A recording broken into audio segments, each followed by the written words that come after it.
الله أكبر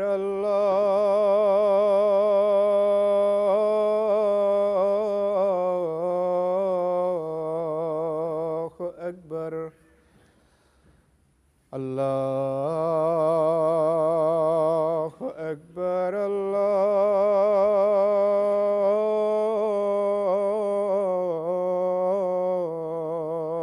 الله أكبر. أشهد أن لا إله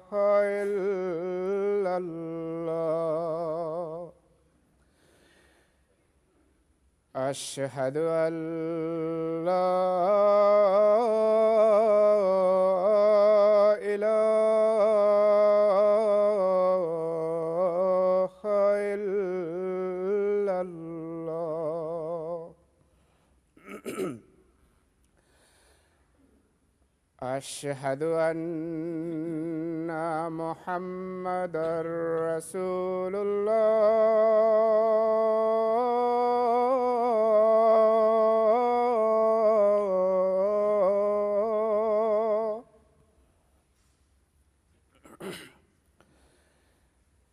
أشهد أن محمدًا رسول الله. حي على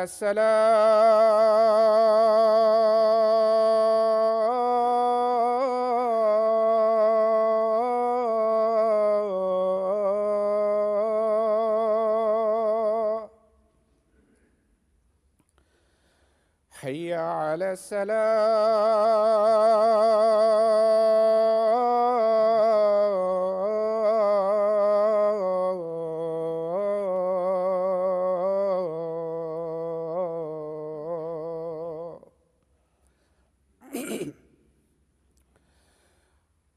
حي على الفلاح.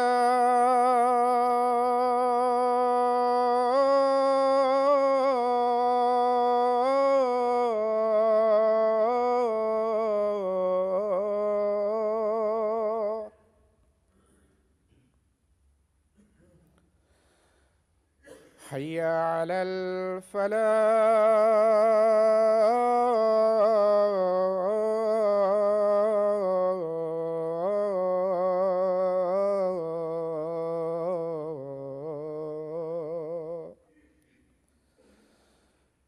الله أكبر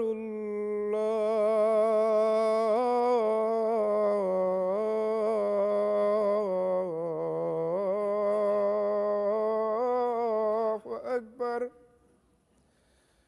لا إله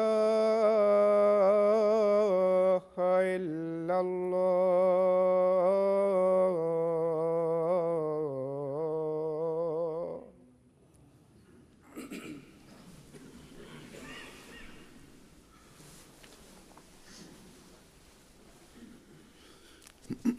السلام عليكم ورحمة الله.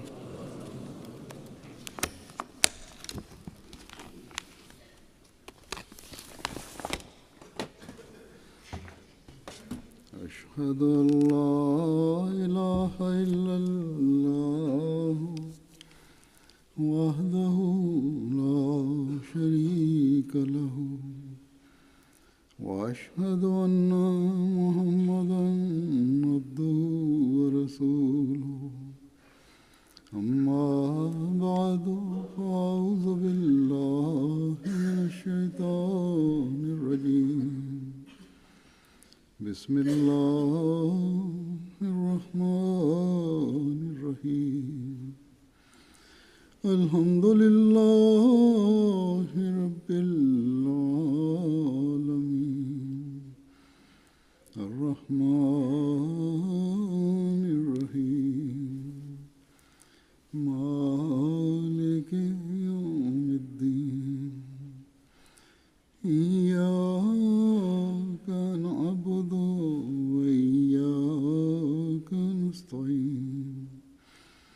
اهدنا الصراط المستقيم صراط الذين أنعمت عليهم غير المغضوب عليهم ولا الضالين.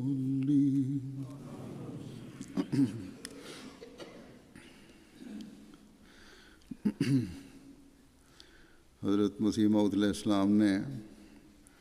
جب مسیح موعود اور مہدی موعود ہونے کا دعویٰ کیا، اس وقت سے لے کر آج تک مخالفین احمدیت یا نام نہاد علماء آپ پر بہت سے اعتراضات کرتے چلے آ رہے ہیں اور الزامات لگاتے چلے آ رہے ہیں. بہرحال یہ ان کی عادت ہے، کرتے رہیں گے، اور اس وجہ سے عامۃ المسلمین کو گمراہ کر رہے ہیں یا گمراہ کرنے کی کوشش کرتے چلے جا رہے ہیں. اور سب سے بڑا الزام جو مسلمانوں کے جذبات بھڑکانے اور انہیں انگیخت کرنے کے لیے لگاتے ہیں یہ لوگ، وہ ہے کہ حضرت مسیح موعود علیہ السلام اپنے آپ کو نعوذ باللہ حضرت صلی اللہ علیہ وسلم سے بڑا سمجھتے ہیں، بلکہ ان علماء کی اپنے مقاصد کے حاصل کرنے کے لیے جھوٹ اور ظلم کی یہ انتہا ہے کہ حضرت مسیح موعود علیہ السلام نے، یہ بھی کہتے ہیں لوگ کہ حضرت مسیح علیہ السلام نے نعوذ باللہ حضرت صلی اللہ علیہ وسلم کے متعلق بعض ایسے الفاظ کہے ہیں جن سے آپ کی حد تک ہوتی. اور یہی الزام یہ لوگ آج افراد جماعت احمدیہ پر بھی لگاتے ہیں، جہاں جہاں ان کو موقع ملتا ہے، جہاں ان کی طاقت ہے، کہ احمدی نعوذ باللہ حضرت مسیح موعود علیہ السلام کو حضرت صلی اللہ علیہ وسلم سے بڑا سمجھتے ہیں. جن سعید فطرت لوگوں نے جب بھی حضرت مسیح موعود علیہ السلام کی کتب پڑھی، جماعت کا لٹریچر پڑھا، یا آپ کے ارشادات سنے، انہیں فوری طور پر یہ بات سمجھ آ گئی کہ ان نام نہاد اور فتنہ گر علماء نے صرف فتنہ پیدا کرنے کے لیے یہ الزامات لگائے، یہ باتیں کی ہیں. اس وقت میں حضرت مسیح موعود علیہ السلام کے بعض حوالے پیش کروں گا جو آپ کی مختلف کتب میں موجود ہیں. نہ ہی آپ کے اس حوالے سے کہ آپ نے حضرت صلی اللہ علیہ وسلم کے مقام کو کیا سمجھا، سب اقتباسات اس وقت پیش کیے جا سکتے ہیں، نہ ہی آپ کی تمام کتب کے حوالے بیان کیے جا سکتے ہیں. تاہم اس وقت میں نے اس وقت سے کہ جب آپ نے براہین احمدیہ تصنیف فرمائی اور جو آپ نے آخری کتاب اپنی وفات کے وقت تک تصنیف فرمائی یا اس سے کچھ پہلے، اس کے حوالے پیش کروں گا جن میں آپ نے حضرت صلی اللہ علیہ وسلم کے مقام و مرتبہ کے متعلق بیان فرمایا. براہین احمدیہ کے ہر 4 حصے 1880 سے لے کر 1884 تک آپ نے تصنیف فرمائے، جو روحانی خزائن کی جلد نمبر 1 میں جمع کر دیے گئے ہیں.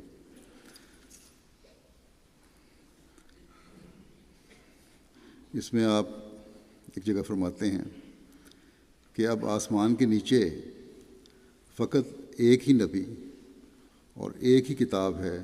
یعنی حضرت محمد مصطفیٰ صلی اللہ علیہ وسلم، جو اعلیٰ و افضل سب نبیوں سے اور اتم و اکمل سب رسولوں سے اور خاتم الانبیاء اور خیر الناس ہیں، جن کی پیروی سے خدا تعالیٰ ملتا ہے اور ظلماتی پردے اٹھتے ہیں، اور اسی جہان میں سچی نجات کے آثار نمایاں ہوتے ہیں۔ اور قرآن شریف جو سچی اور کامل ہدایتوں اور تاثیروں پر مشتمل ہے، جس کے ذریعے سے حقانی علوم اور معارف حاصل ہوتے ہیں اور بشری آلودگیوں سے دل پاک ہوتا ہے، اور انسان جہل اور غفلت اور شبہات کے حجابوں سے نجات پا کر حق الیقین کے مقام تک پہنچ جاتا ہے۔ یعنی اس بات پر یقین ہو جاتا ہے، قائم ہو جاتا ہے کہ حضرت صلی اللہ علیہ وسلم کا مقام اور اللہ تعالیٰ کی قدرت اور اللہ تعالیٰ کی وحدانیت اور قرآن شریف کی عظمت، اور یہ بھی کہ قرآن کریم اللہ تعالیٰ کا کلام ہے جو حضرت صلی اللہ علیہ وسلم پر نازل ہوا۔ پھر براہین احمدیہ میں آپ فرماتے ہیں، اور یہ عاجز بھی اس جلیل الشان نبی کے آخر خادمین میں سے ہے کہ جو سید الرسل اور سب رسولوں کا سرتاج ہے۔ پھر 1886 میں اپنی تصنیف سرمہ چشم عاریہ میں آپ حضرت صلی اللہ علیہ وسلم کے مقام کے بارے میں تعریف فرماتے ہیں کہ غرض وحی الہی ایک ایسا آئینہ ہے جس میں خدائے تعالیٰ کی صفات کمالیہ کا چہرہ حسب صفائی باطن نبی منزل علیہ کے نظر آتا ہے۔ یعنی جو دل کی صفائی ہے، اندرونی جو بھی حالت ہے انبیاء کی، جس نبی پر یہ اترتا ہے، صفات اللہ تعالیٰ کی ظاہر ہوتی ہیں کہ اس کے ہر ایک کے رتبے کے مطابق نظر آتا ہے۔ اور فرمایا کہ چونکہ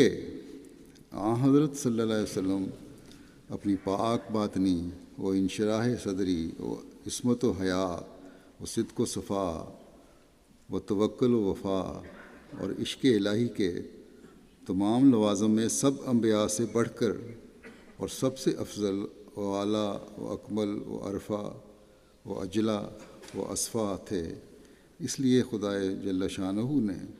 ان کو اترے کمالات خاصہ سے سب سے زیادہ معطر کیا، سب سے حصہ زیادہ حضرت صلی اللہ علیہ وسلم نے پایا۔ اور وہ سینہ اور دل جو تمام اولین و آخرین کے سینہ اور دل سے فراخ تر و پاک تر و معصوم تر و روشن تر تھا، وہ اسی لائق ٹھہرا کہ اس پر ایسی وحی نازل ہو کہ جو تمام اولین و آخرین کی وحیوں سے اقوا اور اکمل اور عرفہ اور اتم ہو کر صفات الہیہ کے دکھلانے کے لیے ایک نہایت صاف اور کشادہ اور وسیع آئینہ ہو۔ پھر 1891 میں اپنی تصنیف توضیح مرام میں وحی الہی کے انتہائی درجے کی تجلی کا ذکر کرتے ہوئے حضرت مسیح علیہ السلام فرماتے ہیں کہ اور یہ کیفیت صرف دنیا میں ایک ہی انسان کو ملی ہے، یعنی وحی الہی کی اعلیٰ درجہ کی جو تجلی ہے، وہ کیفیت ایک ہی انسان کو ملی ہے جو انسان کامل ہے، جس پر تمام سلسلہ انسانیہ کا ختم ہو گیا ہے اور دائرہ استعدادات بشریہ کا کمال کو پہنچا ہے۔ جتنی بھی انسانی طاقتیں تھیں، استعدادیں تھیں، وہ کمال کو پہنچیں، اور وہ در حقیقت پیدائش الہی کے خط ممتد کی اعلیٰ طرف کا آخری نقطہ ہے۔ یعنی اللہ تعالیٰ نے جو بھی انسانی پیدائش کی ہے، اس کی جو انتہا ہے، اگر لکیر کھینچی جائے تو اس کا آخری سرا ہے، وہ جو ارتفاع کے مراتب کا انتہا ہے، جو انتہائی اونچے مقام پر پہنچا ہوا ہے۔ فرمایا کہ حکمت الہی کے ہاتھ نے ادنا سے ادنا خلقت سے اور اسفل مخلوق سے سلسلہ پیدائش کا شروع کر کے اس اعلیٰ درجے کے نقطے تک پہنچا دیا ہے، جس کا نام دوسرے لفظوں میں محمد ہے صلی اللہ علیہ وسلم، جس کے معنی یہ ہیں کہ نہایت تعریف کیا گیا، یعنی کمالات تامہ کا مظہر، سو جیسا کہ فطرت کے روح سے اس نبی کا اعلیٰ اور عرفہ مقام تھا، ایسا خارجی طور پر بھی اعلیٰ و عرفہ مرتبہ وحی کا اس کو عطا ہوا، اور اعلیٰ و عرفہ مقام محبت کا ملا، یہ وہ مقام عالی ہے کہ میں، فرمایا کہ یہ مقام عالی ہے کہ میں یعنی حضرت مسیح علیہ السلام اور مسیح یعنی عیسیٰ علیہ السلام دونوں اس مقام تک نہیں پہنچ سکتے۔ پھر 1892-93 کی تصنیف ہے جو روحانی خزائن کے حساب جلد 5 میں ہے، 2 حصے ہیں اس کے، آئینہ کمالات اسلام ہے، اردو اور عربی حصہ ہے۔ اس میں حضرت صلی اللہ علیہ وسلم کے مقام کے بارے میں آپ فرماتے ہیں کہ وہ اعلیٰ درجے کا نور جو انسان کو دیا گیا، یعنی انسان کامل کو، وہ ملائک میں نہیں تھا، نجوم میں نہیں تھا، قمر میں نہیں تھا، آفتاب میں بھی نہیں تھا، وہ زمین کے سمندروں اور دریاؤں میں بھی نہیں تھا، وہ لال اور یاقوت اور زمرد اور الماس اور موتی میں بھی نہیں تھا، غرض وہ کسی چیز ارضی اور سماوی میں نہیں تھا، صرف انسان میں تھا، یعنی انسان کامل میں، جس کا اتم اور اکمل اور اعلیٰ اور عرفہ فرد ہمارے سید و مولا سید الانبیاء سید الاحیاء محمد مصطفیٰ صلی اللہ علیہ وسلم ہے۔ سو وہ نور اس انسان کو دیا گیا اور حسب مراتب اس کے تمام ہم رنگوں کو بھی، یعنی ان لوگوں کو بھی جو کسی قدر وہی رنگ رکھتے ہیں، اور ایمانت سے مراد انسان کامل کے وہ تمام قوا اور عقل اور علم اور دل اور جان اور حواس اور خوف اور محبت اور عزت اور وجاہت اور جمیع نمائے روحانی و جسمانی ہیں جو خدا تعالیٰ انسان کامل کو عطا کرتا ہے، یعنی حضرت صلی اللہ علیہ وسلم کو۔ اور پھر انسان کامل برطبق آیت، یعنی اس آیت کے مطابق کہ ان اللہ یامرکم ان تؤدوا الامانات الی اہلہا، اس ساری امانت کو جناب الہی کو واپس دے دیتا ہے، یعنی اللہ تعالیٰ فرماتا ہے کہ ان امانتیں اس کے اہل کو عطا کرو، اور سب سے زیادہ ذمہ داری یہاں جو اللہ تعالیٰ خود ہی امانتیں دیتا ہے، اور ان امانتوں کی ادائیگی کا حق سب سے زیادہ اللہ تعالیٰ کا ہے، اس کے حق ادا کیے جائیں، حقوق اللہ۔ اور یہ امانتیں جو اللہ تعالیٰ کا حق ادا کر کے اس کو ادا کی گئیں، واپس کی گئیں، اس میں سب سے بڑا مقام حضرت صلی اللہ علیہ وسلم کا ہے۔ فرمایا کہ اس ساری امانت کو جناب الہی کو واپس دے دیتا ہے، یعنی اس میں فانی ہو کر اس کی راہ میں وقف کر دیتا ہے۔ اللہ تعالیٰ کو امانتیں واپس دینا کیا ہے کہ اللہ تعالیٰ میں فانی ہو کر، اس میں فنا ہو کر اپنی زندگی اللہ تعالیٰ کے کام کے لیے وقف کر دی، اللہ تعالیٰ کے دین کی پھیلانے کے لیے، دین کی اشاعت کے لیے، اس کی عبادت کے لیے، اور اس کے حکم کے مطابق حقوق اللہ کی ادائیگی کے لیے وقف کر دی۔ فرمایا جیسا کہ ہم مضمون حقیقت اسلام میں بیان کر چکے ہیں، اور یہ شان اعلیٰ اور اکمل اور اتم طور پر ہمارے سید، ہمارے مولا، ہمارے ہادی، ہم نبی امی صادق و مصدوق محمد مصطفیٰ صلی اللہ علیہ وسلم میں پائی جاتی تھی، جیسا کہ خود خدا تعالیٰ قرآن کریم میں فرماتا ہے قل ان صلاتی و نسکی و محیای و مماتی للہ رب العالمین لا شریک لہ و بذالک امرت وانا اول المسلمین وان ھذا صراطی مستقیما واتبعوا ولا تتبعوا السبل فتفرق بکم عن سبیلہ ذالکم وصاکم بہ لعلکم تتقون قل ان کنتم تحبون اللہ فاتبعونی یحببکم اللہ ویغفر لکم ذنوبکم واللہ غفور الرحیم فقل اسلمت وجہی للہ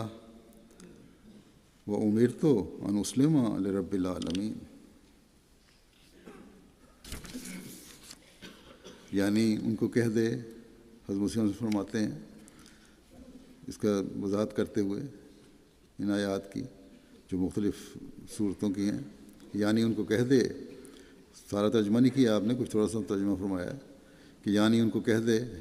کہ میری نماز اور میری پرستش میں جد و جہد اور میری قربانیاں اور میرا زندہ رہنا اور میرا مرنا سب خدا کے لیے اور اس کی راہ میں ہے۔ وہی خدا جو تمام عالموں کا رب ہے، جس کا کوئی شریک نہیں، اور مجھے اس بات کا حکم دیا گیا ہے، اور میں اول المسلمین ہوں، یعنی دنیا کی ابتدا سے اس کے اخیر تک میرے جیسا اور کوئی کامل انسان نہیں جو ایسا اعلیٰ درجہ کا فنا فی اللہ ہو، یعنی حضرت صلی اللہ علیہ وسلم۔ پھر 1894 میں اپنی تصنیف نور الحق حصہ اول میں آپ فرماتے ہیں، یہ بھی روحانی خزائن کی جلد 8 ہے، کہ عربی کی عبارت ہے یہ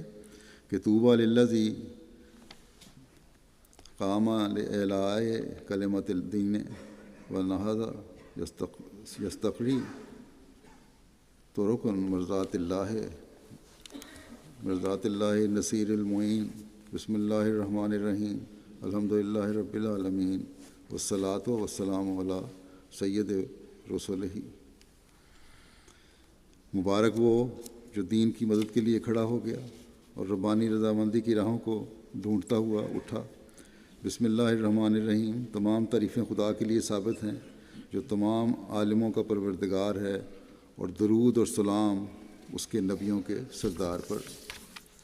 پھر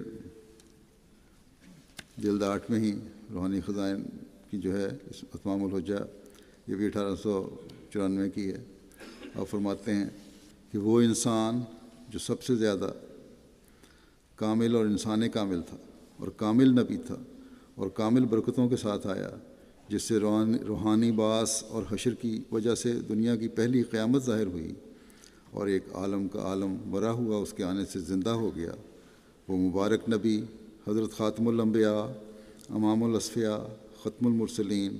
فخر النبیین، جناب محمد مصطفیٰ صلی اللہ علیہ وسلم ہیں۔ اے پیارے خدا، اس پیارے نبی پر وہ رحمت اور درود بھیج جو ابتدائے دنیا سے تو نے کسی پر نہ بھیجا ہو۔ اگر یہ عظیم الشان نبی دنیا میں نہ آتا تو پھر جس قدر چھوٹے چھوٹے نبی دنیا میں آئے، جیسا کہ یونس اور ایوب اور مسیح بن مریم اور ملاکی اور یحییٰ اور زکریا وغیرہ وغیرہ، ان کی سچائی پر ہمارے پاس کوئی بھی دلیل نہیں تھی، اگرچہ سب مقرب اور وجیح اور خدا تعالیٰ کے پیارے تھے۔ یا یہ اس نبی کا احسان ہے کہ یہ لوگ بھی دنیا میں سچے سمجھے گئے۔ اللہم صلی وسلم وبارک علیہ وآلہ واصحابہ اجمعین، وآخر دعوانا ان الحمد للہ رب العالمین۔ پھر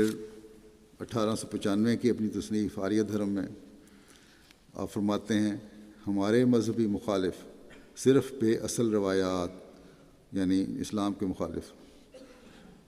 بے اصل روایات اور بے بنیاد قصوں پر بھروسہ کر کے، جو ہماری کتب مسلمہ اور مقبولہ کی روح سے ہرگز ثابت نہیں ہیں، بلکہ منافقوں کے مفتریات ہیں، منافقوں کے جھوٹ ہیں، افترا کیے ہیں، ہمارا دل دکھاتے ہیں، اور ایسی باتوں سے ہمارے سید و مولا نبی صلی اللہ علیہ وسلم کی حد تک کرتے ہیں، اور گالیوں تک نوبت پہنچاتے ہیں، جن کا ہماری معتبر کتابوں میں نام و نشان نہیں۔ اس سے زیادہ ہمارے دل دکھانے کا اور کیا موجب ہوگا کہ چند بے بنیاد افطراؤں کو پیش کر کے ہمارے اس سید و مولا محمد مصطفیٰ صلی اللہ علیہ وسلم پر نعوذ باللہ زنا اور بدکاری کا الزام لگانا چاہتے ہیں، جس کو ہم اپنی پوری تحقیق کی روح سے سید المعصومین اور ان تمام پاکوں کا سردار سمجھتے ہیں جو عورت کے پیٹ سے نکلے، اور اس کو خاتم الانبیاء جانتے ہیں، کیونکہ اس پر تمام نبوتیں اور تمام پاکیزگیاں اور تمام کمالات ختم ہو گئے۔ پھر 1897 کی آپ کی تصنیف ہے سراج منیر، اس میں آپ ایک جگہ فرماتے ہیں کہ ہم جب انصاف کی نظر سے دیکھتے ہیں تو تمام سلسلہ نبوت میں سے اعلیٰ درجے کا جوان مرد نبی اور زندہ نبی اور خدا کا اعلیٰ درجے کا پیارا نبی صرف ایک مرد کو جانتے ہیں، یعنی وہی نبیوں کا سردار، رسولوں کا فخر، تمام مرسلوں کا سرتاج، جس کا نام محمد مصطفیٰ و احمد مجتبیٰ صلی اللہ علیہ وسلم ہے، جس کے زیر سایہ 10 دن چلنے سے وہ روشنی ملتی ہے جو پہلے اس سے 1000 برس تک نہیں مل سکتی تھی۔ پھر 1898 کی آپ تصنیف ہے آپ کی کتاب البریہ، اس میں ایک جگہ فرماتے ہیں، ہمارے نبی صلی اللہ علیہ وسلم کے نشان اور معجزات دو قسم کے ہیں، ایک وہ جو آن جناب کے ہاتھ سے یا آپ کے قول یا آپ کے فعل یا آپ کی دعا سے ظہور میں آئے، اور ایسے معجزات شمار کے روح سے قریب 3000 کے ہیں، اور دوسرے وہ معجزات ہیں جو آن جناب کی امت کے ذریعے سے ہمیشہ ظاہر ہوتے رہتے ہیں، اور ایسے نشانوں کی لاکھوں تک نوبت پہنچ گئی ہے، اور ایسی کوئی صدی بھی نہیں گزری جس میں ایسے نشان ظہور میں نہ آئے ہوں۔ چنانچہ اس زمانے میں اس عاجز کے ذریعے سے خدا تعالیٰ یہ نشان دکھلا رہا ہے۔ ان تمام نشانوں سے جن کا سلسلہ کسی زمانے میں منقطع نہیں ہوتا، ہم یقیناً جانتے ہیں کہ خدا تعالیٰ کا سب سے بڑا نبی اور سب سے زیادہ پیارا جناب محمد مصطفیٰ صلی اللہ علیہ وسلم ہے، کیونکہ دوسرے نبیوں کی امتیں ایک تاریکی میں پڑی ہوئی ہیں اور صرف گزشتہ قصے اور کہانیاں ان کے پاس ہیں، مگر یہ امت ہمیشہ خدا تعالیٰ سے تازہ بتازہ نشان پاتی ہے۔ لہٰذا اس امت میں اکثر عارف ایسے پائے جاتے ہیں کہ جو خدا تعالیٰ پر اس درجے کا یقین رکھتے ہیں کہ گویا اس کو دیکھتے ہیں، اور دوسری قوموں کو خدا تعالیٰ کی نسبت یہ یقین نصیب نہیں۔ لہٰذا ہماری روح سے یہ گواہی نکلتی ہے کہ سچا اور صحیح مذہب صرف اسلام ہے۔ ہم نے حضرت عیسیٰ علیہ السلام کو کچھ نہیں دیکھا۔ اگر قرآن شریف گواہی نہ دیتا تو ہمارے لیے اور ہر ایک محقق کے لیے ممکن نہ تھا کہ ان کو سچا نبی سمجھتا، کیونکہ جب کسی مذہب میں صرف قصے اور کہانیاں رہ جاتی ہیں تو اس مذہب کے بانی یا مقتداء کی سچائی صرف ان قصوں پر نظر کر کے تحقیقی طور پر ثابت نہیں ہو سکتی۔ وجہ یہ کہ صدہا برس کے گزشتہ قصے کذب کا بھی احتمال رکھتے ہیں، بلکہ زیادہ تر احتمال یہی ہوتا ہے کیونکہ دنیا میں جھوٹ زیادہ ہے۔ پھر کیوں کر دلی یقین سے ان قصوں کو واقعات صحیحہ مان لیا جائے؟ لیکن ہمارے نبی صلی اللہ علیہ وسلم کے معجزات صرف قصوں کے رنگ میں نہیں ہیں، بلکہ ہم حضرت صلی اللہ علیہ وسلم کی پیروی کر کے خود ان نشانوں کو پا لیتے ہیں۔ لہٰذا معائنہ اور مشاہدہ کی برکت سے ہم حق الیقین تک پہنچ جاتے ہیں۔ سو اس کامل اور مقدس نبی کی کس قدر شان بزرگ ہے، جس کی نبوت ہمیشہ طالبوں کو تازہ ثبوت دکھلاتی رہتی ہے، اور ہم متواتر نشانوں کی برکت سے اس کمال سے مراتب عالیہ تک پہنچ جاتے ہیں کہ گویا خدا تعالیٰ کو ہم آنکھوں سے دیکھ لیتے ہیں۔ پس مذہب اسے کہتے ہیں، اور سچا نبی اس کا نام ہے جس کی سچائی کی ہمیشہ تازہ بہار نظر آئے۔ محض قصوں پر جن میں ہزاروں طرح کی کمی بیشی کا امکان ہے بھروسہ کر لینا عقل مندوں کا کام نہیں ہے۔ دنیا میں صدہا لوگ خدا بنائے گئے اور صدہا پرانے انسانوں کے ذریعے سے کراماتی کر کے مانے جاتے ہیں، مگر اصل بات یہ ہے کہ سچا کراماتی وہی ہے جس کی کرامات کا دریا کبھی خشک نہ ہو۔ سو وہ شخص ہمارے سید و مولا نبی صلی اللہ علیہ وسلم ہے۔ خدا تعالیٰ نے ہر ایک زمانے میں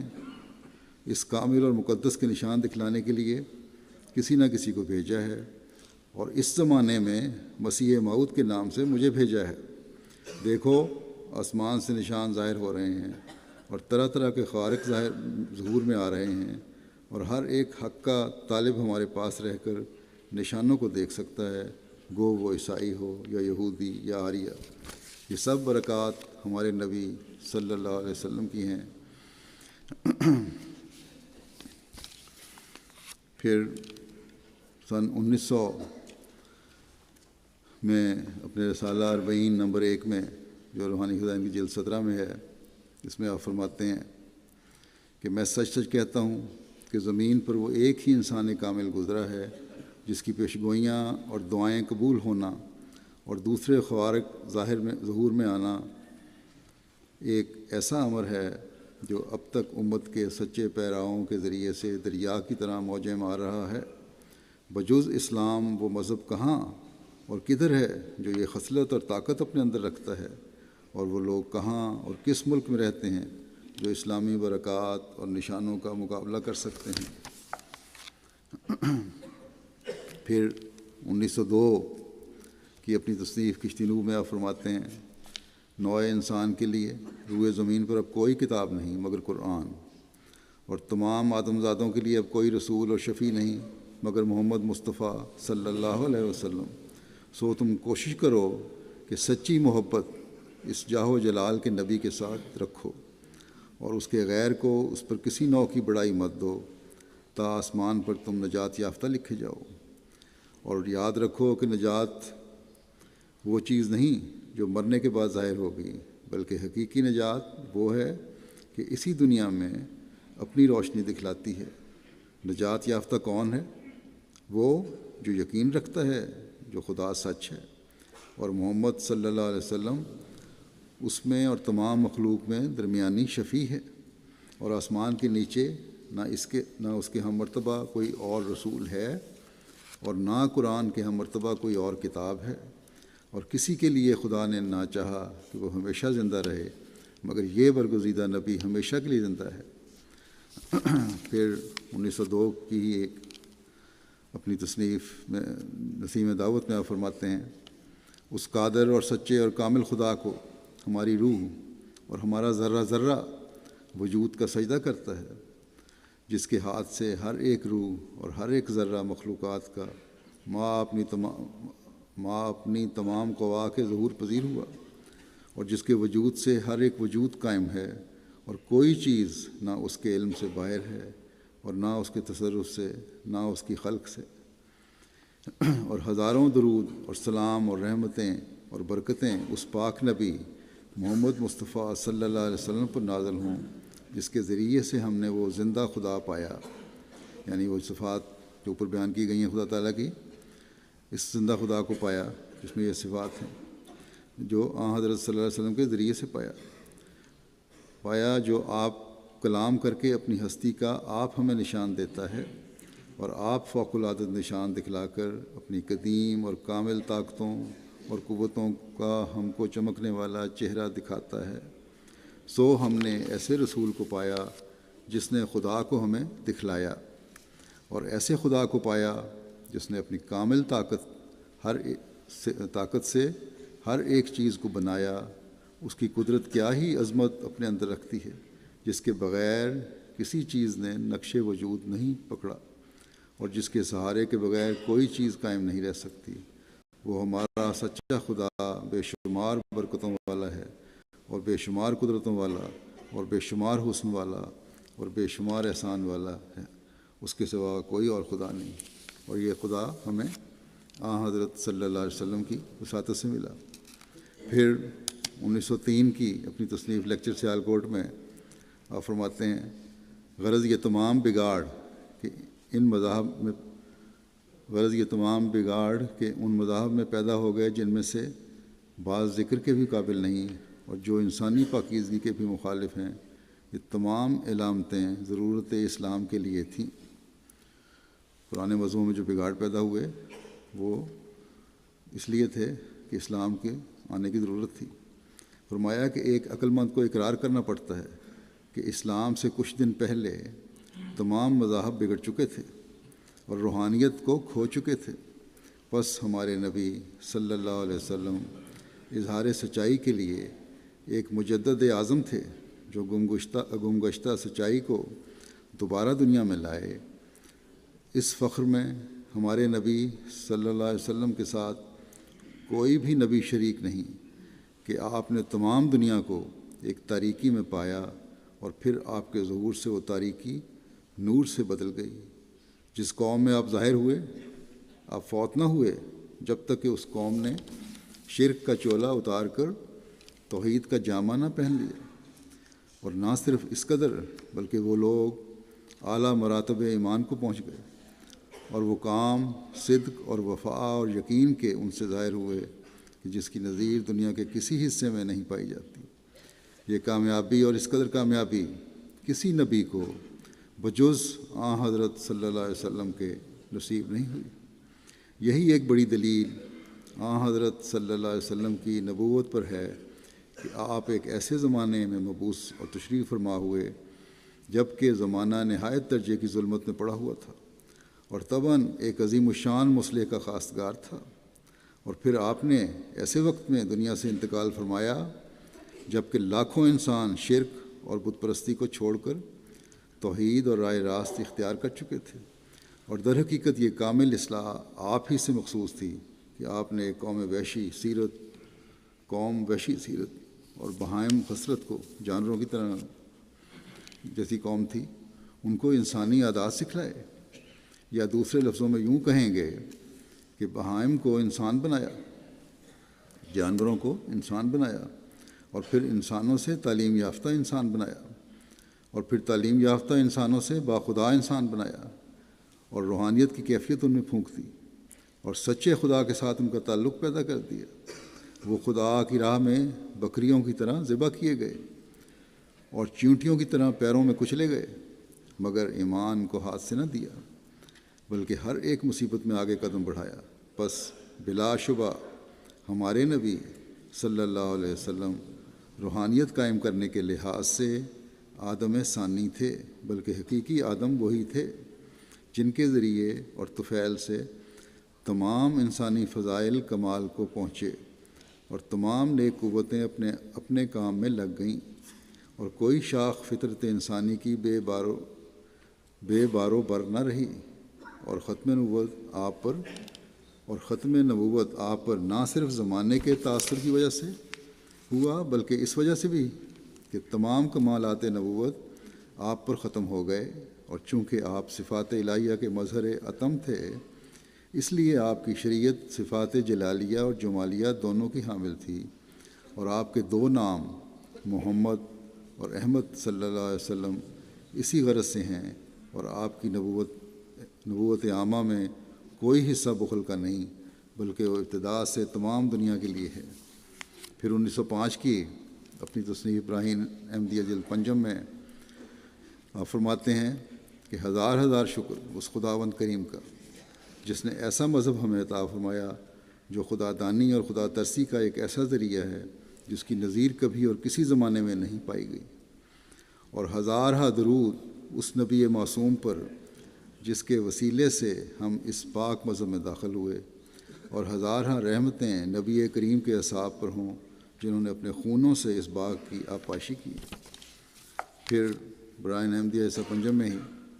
آپ فرماتے ہیں نوح میں وہی حسن تھا جس کی پاس خاطر حضرت عزت جل شانہ کو منظور ہوئی، اور تمام منکروں کو پانی کے عذاب سے ہلاک کیا گیا۔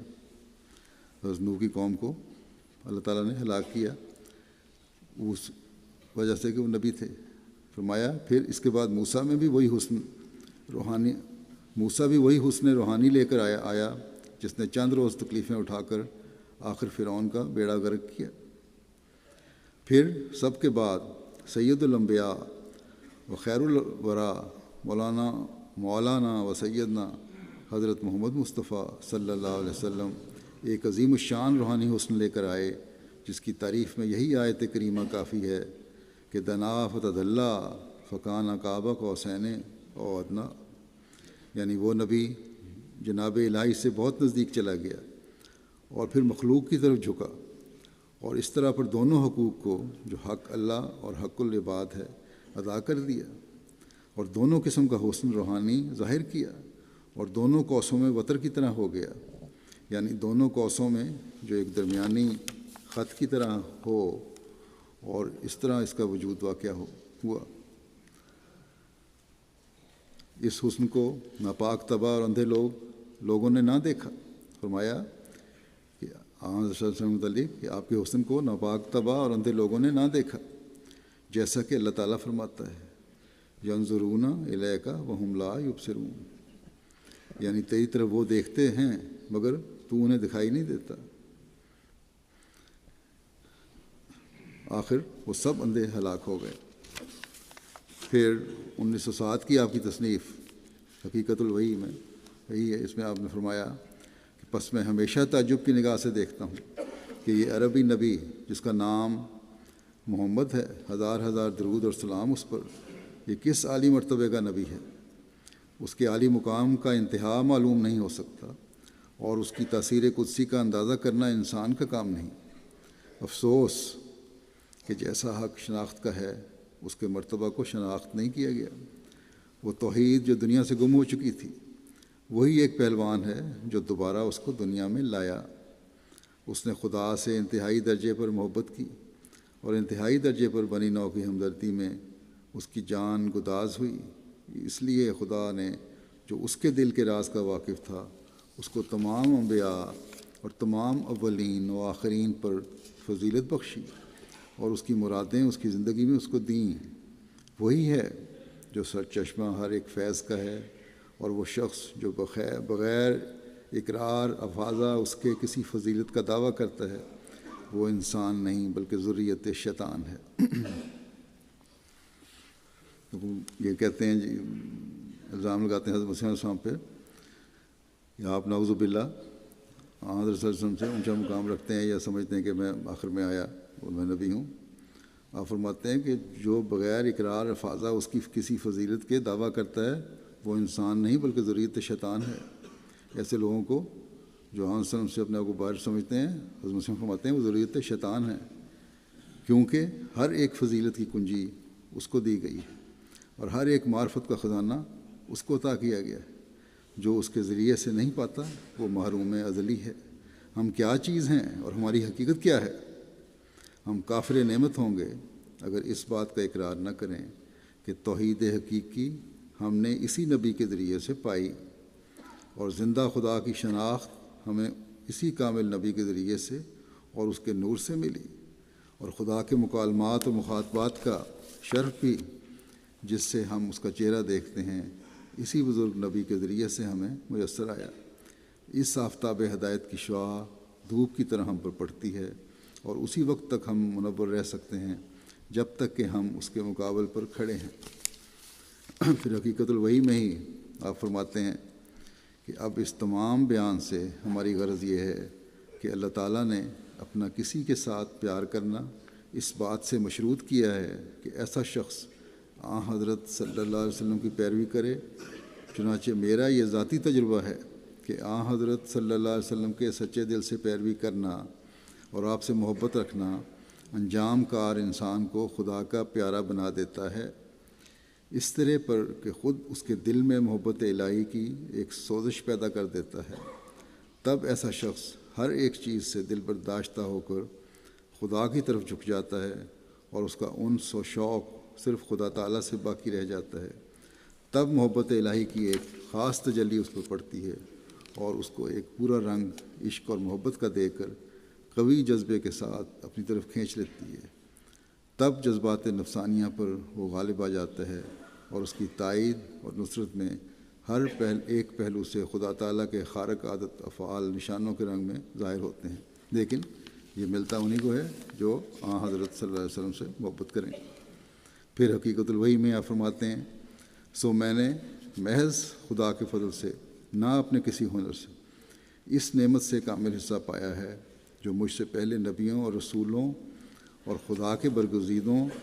کو دی گئی تھی، اور میرے لیے اس نعمت کا پانا ممکن نہ تھا۔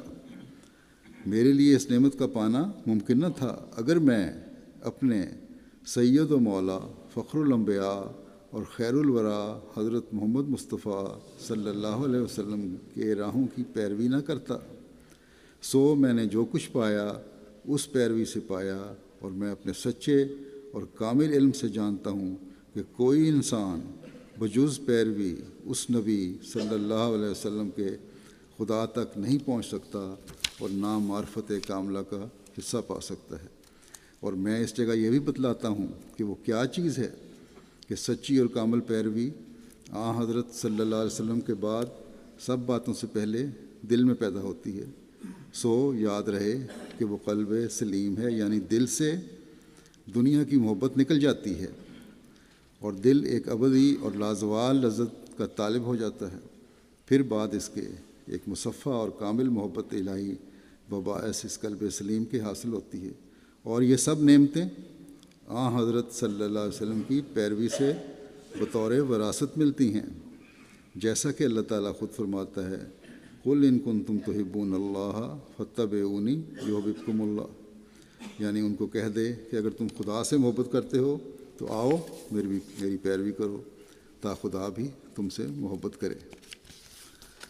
پھر 1908 کی اپنی تصنیف میں آپ فرماتے ہیں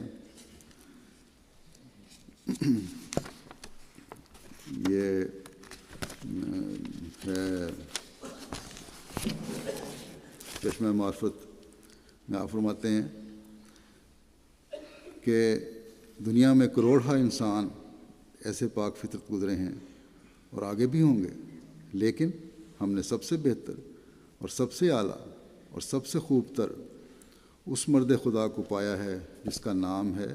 محمد صلی اللہ علیہ وآلہ وسلم۔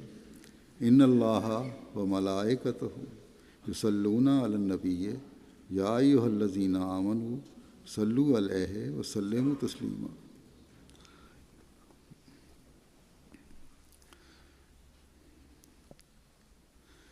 ان قوموں کے بزرگوں کا ذکر تو جانے دو جن کا حال قرآن شریف میں تفصیل سے بیان نہیں کیا گیا۔ صرف ہم ان نبیوں کی نسبت اپنی رائے ظاہر کرتے ہیں جن کا ذکر قرآن شریف میں ہے، جیسے حضرت موسیٰ، حضرت داؤد، حضرت عیسیٰ علیہ السلام اور دوسرے انبیاء۔ سو ہم خدا کی قسم کھا کر کہتے ہیں کہ اگر حضرت صلی اللہ علیہ وسلم دنیا میں نہ آتے اور قرآن شریف نازل نہ ہوتا اور وہ برکات ہم بچشم خود نہ دیکھتے جو ہم نے دیکھ لیے، تو ان تمام گزشتہ انبیاء کا صدق ہم پر مشتبہ رہ جاتا، کیونکہ صرف قصوں سے کوئی حقیقت حاصل نہیں ہو سکتی، اور ممکن ہے کہ وہ قصے صحیح نہ ہوں، اور ممکن ہے کہ وہ تمام معجزات جو ان کی طرف منسوب کیے گئے ہیں وہ سب مبالغات ہوں، کیونکہ اب ان کا نام و نشان نہیں، بلکہ ان گزشتہ کتابوں سے تو خدا کا پتہ بھی نہیں لگتا، اور یقیناً سمجھ نہیں سکتے کہ خدا بھی انسان سے ہم کلام ہوتا ہے۔ لیکن حضرت صلی اللہ علیہ وسلم کے ظہور سے یہ سب قصے حقیقت کے رنگ میں آ گئے۔ اب ہم نہ قال کے طور پر بلکہ حال کے طور پر اس بات کو خوب سمجھتے ہیں کہ مکالمہ الہیہ کیا چیز ہوتا ہے، اور خدا کے نشان کس طرح ظاہر ہوتے ہیں، اور کس طرح دعائیں قبول ہو جاتی ہیں، اور یہ سب کچھ ہم نے حضرت صلی اللہ علیہ وسلم کی پیروی سے پایا، اور جو کچھ قصوں کے طور پر غیر قومیں بیان کرتی ہیں وہ سب کچھ ہم نے دیکھ لیا۔ بس ہم نے ایک ایسے نبی کا دامن پکڑا ہے جو خدا نما ہے۔ کسی نے یہ شعر بہت ہی اچھا کہا ہے: محمد عربی بادشاہ ہر دو سرا، کرے ہے روح قدس جس کے در کی دربانی۔ اسے خدا تو نہیں کہہ سکوں پہ کہتا ہوں کہ اس کے مرتبہ دانی میں ہے خدا دانی۔ ہم کس زبان سے خدا کا شکر کریں جس نے ایسے نبی کی پیروی ہمیں نصیب کی جو سعیدوں کی ارواح کے لیے آفتاب ہے، جیسے اجسام کے لیے سورج۔ وہ اندھیرے کے وقت ظاہر ہوا اور دنیا کو اپنی روشنی سے روشن کر دیا۔ وہ نہ تھکا نہ ماندہ ہوا جب تک کہ عرب کے تمام حصے کو شرک سے پاک نہ کر دیا۔ وہ اپنی سچائی کی آپ دلیل ہے، کیونکہ اس کا نور ہر ایک زمانے میں موجود ہے، اور اس کی سچی پیروی انسان کو یوں پاک کرتی ہے کہ جیسا ایک صاف اور شفاف دریا کا پانی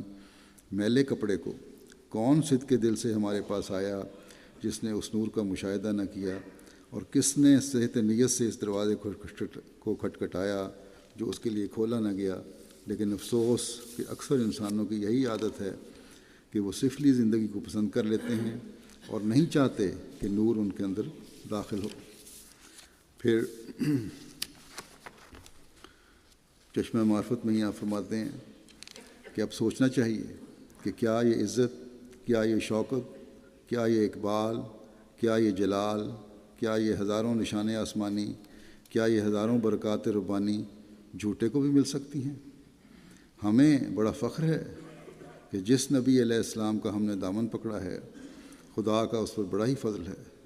وہ خدا تو نہیں، مگر اس کے ذریعے سے ہم نے خدا کو دیکھ لیا ہے۔ اس کا مذہب جو ہمیں ملا ہے خدا کی طاقتوں کا آئینہ ہے۔ اگر اسلام نہ ہوتا تو اس زمانے میں اس بات کا سمجھنا محال تھا کہ نبوت کیا چیز ہے، اور کیا معجزات بھی ممکنات میں سے ہیں، اور کیا وہ قانون قدرت میں داخل ہیں۔ اس عقدے کو اس نبی کے دائمی فیض نے حل کیا، اور اسی کے طفیل سے اب ہم دوسری قوموں کی طرح صرف قصہ گو نہیں، بلکہ خدا کا نور اور خدا کی آسمانی نصرت ہمارے شامل حال۔ ہم کیا چیز ہیں جو اس شکر کو ادا کر سکیں کہ وہ خدا جو دوسروں پر مخفی ہے، اور وہ پوشیدہ طاقت جو دوسروں سے نہاں در نہاں ہے، وہ ذوالجلال خدا محض اس نبی کریم کے ذریعے سے ہم پر ظاہر ہو گیا۔ بس ان علماء کو آپ پر یہ اعتراض ہے کہ کیوں اللہ تعالیٰ نے حضرت مسیح علیہ السلام کو حضرت صلی اللہ علیہ وسلم کی سچی پیروی اور عشق کی وجہ سے کلام کیا. اللہ تعالیٰ نے کیوں کلام کیا آپ سے؟ اور مخفی اور پوشیدہ طاقت جو تھی وہ فرما کر اپنے قرب سے نوازا، طاقت کے ذریعے سے اپنے قرب سے نوازا. بس حضرت مسیح علیہ السلام یا جماعت احمدیہ نہیں بلکہ یہ نام نہاد علماء اس الزام کے نیچے آتے ہیں کہ اب نبی کریم صلی اللہ علیہ وسلم کا فیض جاری نہیں ہے. نعوذ باللہ. اللہ تعالیٰ کی طاقتیں اور صفات محدود ہو گئیں. بس اگر الزام لگتا ہے تو ان لوگوں پہ لگتا ہے. اللہ حضرت مسیح تو فرماتے ہیں کہ اللہ تعالیٰ کی طاقتیں اب بھی کام کر رہی ہیں. چشمہ معرفت میں ہی حضرت مسیح علیہ السلام حضرت صلی اللہ علیہ وسلم کے مقام و مرتبہ اور آپ کے جاری فیض کے بارے میں فرماتے ہیں کہ پھر جب ہمارے بزرگ نبی صلی اللہ علیہ وسلم دنیا میں ظاہر ہوئے تو انقلاب عظیم دنیا میں آیا، اور تھوڑے ہی دنوں میں وہ جزیرہ عرب جو بجز بت پرستی کے اور کچھ بھی نہیں جانتا تھا ایک سمندر کی طرح خدا کی توحید سے بھر گیا. علاوہ اس کے یہ عجیب بات ہے کہ ہمارے سید و مولا حضرت صلی اللہ علیہ وسلم کو جس قدر خدا تعالیٰ کی طرف سے نشان اور معجزات ملے وہ صرف اس زمانے تک محدود نہ تھے بلکہ قیامت تک ان کا سلسلہ جاری ہے. اور پہلے زمانوں میں جو کوئی نبی ہوتا تھا وہ کسی گزشتہ نبی کی امت نہیں کہلاتا تھا، گو اس کے دین کی نصرت کرتا تھا اور اس کو سچا جانتا تھا. مگر حضرت صلی اللہ علیہ وسلم کو یہ ایک خاص فخر دیا گیا ہے کہ وہ ان معنوں سے خاتم الانبیاء ہیں کہ ایک تو تمام کمالات نبوت ان پر ختم ہیں، اور دوسرے یہ کہ ان کے بعد کوئی نئی شریعت لانے والا رسول نہیں، اور نہ کوئی ایسا نبی ہے جو ان کی امت سے باہر ہو، بلکہ ہر ایک کو جو شرف مکالمہ الہیہ ملتا ہے وہ انہی کے فیض اور انہی کی وساطت سے ملتا ہے، اور وہ امتی کہلاتا ہے، نہ کوئی مستقل نبی. بس اس لحاظ سے حضرت مسیح علیہ السلام نے بھی اللہ تعالیٰ سے اطلاع پا کر اپنے آپ کو امتی نبی ہونے کا اعلان فرمایا اپنے لیے. پھر فرماتے ہیں کہ اور رجوع خلائق اور قبولیت کا یہ عالم ہے کہ آج کم سے کم 20 کروڑ ہر طبقے کے مسلمان آپ کی غلامی میں کمر بستہ کھڑے ہیں، اور جب سے خدا نے آپ کو پیدا کیا ہے بڑے بڑے زبردست بادشاہ جو ایک دنیا کو یہ اس زمانے کی تعداد بتا رہے ہیں جو آپ کے زمانے میں تھی، ایک دنیا کو فتح کرنے والے تھے، آپ کے قدموں پر ادنا غلاموں کی طرح گر رہے ہیں. اور اس وقت کے اسلامی بادشاہ بھی ذلیل چاکروں کی طرح جناب کی خدمت میں اپنے تئیں سمجھتے ہیں اور نام لینے سے تخت سے نیچے اتر آتے ہیں. یہ مقام آپ بیان فرما رہے ہیں، اور یہ جو الزام ہے آپ پر کہ آپ نے نعوذ باللہ دوسرے مسلمانوں کو مسلمان نہیں سمجھتے، آپ تو فرما رہے ہیں کہ تمام دنیا کے مسلمان جو ہیں وہ آپ کی غلامی میں فخر محسوس کرتے ہیں، صرف احمدی نہیں. بس یہ مقام و مرتبہ ہے حضرت صلی اللہ علیہ وسلم کا جو حضرت مسیح علیہ السلام نے سمجھا اور دنیا کو بتایا، اور اپنے ماننے والوں کو اس کا ادراک عطا فرمایا. اگر ہم حضرت مسیح علیہ السلام کو ماننے والے نہ ہوتے تو حضرت صلی اللہ علیہ وسلم کے حسن اور فضیلت اور عرفہ مقام کی گہرائی کو ہم کبھی نہ جان سکتے. مخالفین کہتے ہیں کہ حضرت مسیح علیہ السلام شروع میں کچھ اور کہتے تھے اور بعد میں اپنی سوچ بدل لی اور نعوذ باللہ ذاتی مفادات حاصل کرنے لگے. یہ سب تحریرات جو میں نے 1880 سے لے کر 1908 تک جو آپ کی وفات کا سال ہے پیش کی ہیں، ان تحریرات میں کہیں بھی ایک جگہ بھی ایسا جھول نہیں ہے جو ایک دوسرے سے مطابقت نہ رکھتا ہو. ہر جگہ حضرت صلی اللہ علیہ وسلم کے مقام و مرتبہ کو پہلے سے بڑھ کر آپ نے بیان فرمایا ہے. اپنے آپ کو اگر کہیں نبی کا بھی ہے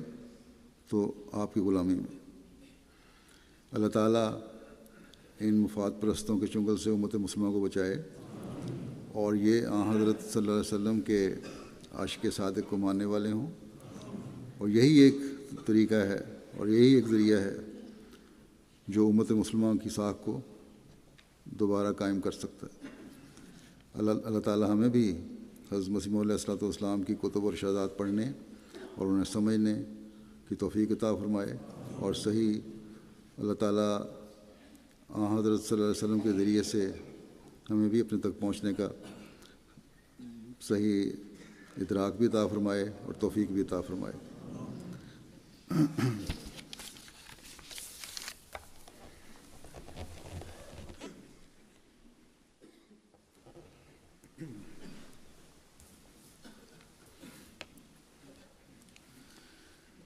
الحمد لله نحمده ونستعينه ونستغفره ونؤمن به ونتوكل عليه